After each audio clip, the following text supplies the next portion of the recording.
Hi guys. This should wrap up the general understanding of our tutorials for Myfitnesspal. The last thing that we're going to go over is some of the best features on it. So there are a lot of features on this app, but some of my favorites are the barcode scanner and the restaurant navigation.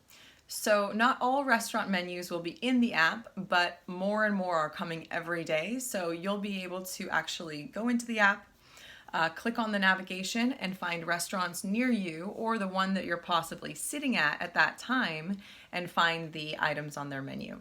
So I'm going to show you about that stuff right now. All right, so we're on the home screen here and we're going to go into Food Diary, which is where you'll see all of your food items for the day.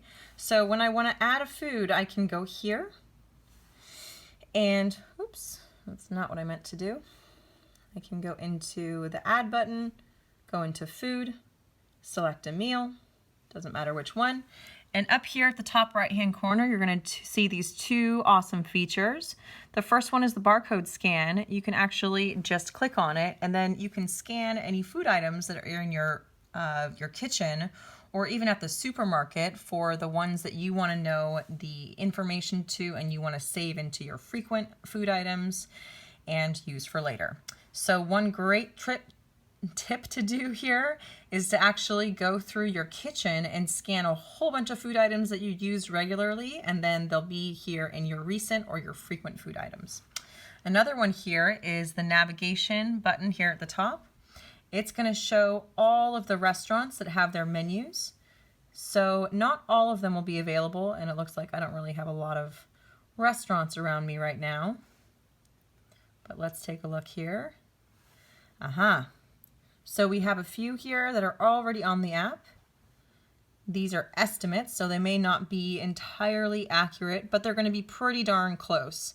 So this will work on occasion, especially if you're trying to get a general idea of what is in your food. Again, we would much prefer that you enter food items in per ingredient, but this will definitely give you a snapshot view of the calorie and macronutrients that are in the food items that you're looking at getting at restaurants. Okay, so we're going to start at the home screen as if you were just opening your app, and let's say it's at the end of one of your days. You're going to come over here. You can access the page that we're looking for in two ways, and it just froze on me, of course. Come on, buddy.